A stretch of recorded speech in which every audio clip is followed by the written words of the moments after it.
जी बिस्मिल्लाहिर्रहमानिर्रहीम। अस्सलाम वालेकुम नाज़रीन।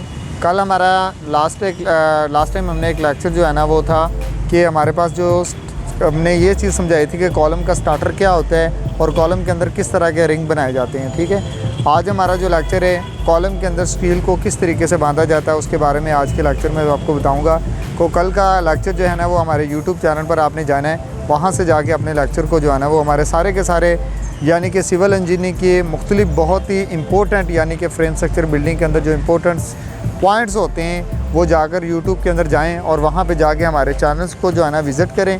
यूट्यूब चैनल पर जाएं और हमारी वीडियोस को देखें और लाजमी नाज़रीन आपने वीडियो को देखने के बाद अगर आपको वीडियो अच्छी लगे तो आप उसको लाइक भी करें, सब्सक्राइब भी करें और बेल आइकन लाजमी क्लिक करें। ठीक है, तो चलो आज हम चलते हैं और आपको बताते हैं कि किस तरह यानी कि कॉलम के अंदर स्टील को बांधा गया है। ठीक है, आप देखें ये हमारे पास एक कॉलम है जिसके अंदर यानी कि स्टील को प्रॉपर बांध दिया गया है, रिंग वगैरह बांधे हुए आपको नज़र आ रहे हैं ये सारी चीज़ें।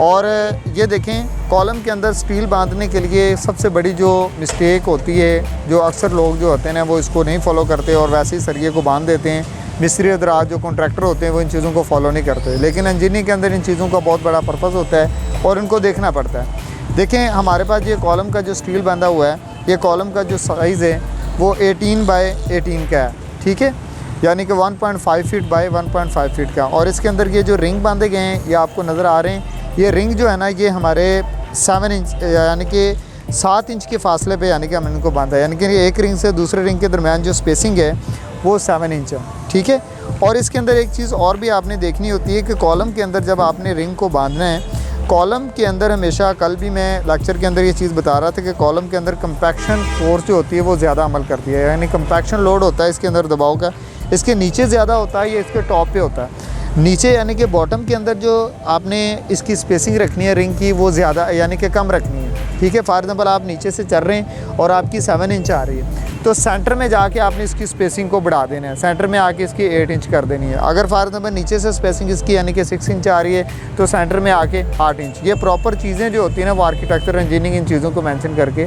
ड्राइंग के अंदर भेजता है। ठीक है, अब देखो रिंग के बारे में कल बताया था, अब ये चीज़ के बारे में बता रहा हूँ कि यहाँ पे जो होता है ना इसको बेंड करके कि सरिये को इस तरह क्यों बांधा गया। ऐसे बेंड करके या हम बिल्कुल स्ट्रेट भी बांध सकते थे, लेकिन ऐसे बेंड करके क्यों आ रहा है? इसकी रीज़न ये होती है, देखो अगर हम इस सरिये को यहाँ से बेंड नहीं करते, इस सरिये को स्ट्रेट इस तरह यहाँ आगे अंदर की तरफ इसको बांध देते तो ऊपर जाके यानी कि इसका जो कंक्रीट कवर है वो 1.5 इंच होना चाहिए। अगर हम सरिये को इस तरह स्ट्रेट बांधते नीचे वाले यानी कि यहाँ से इसका कंक्रीट कवर 1.5 होना तो ऊपर जाके इसका कंक्रीट कवर बढ़ जाना था।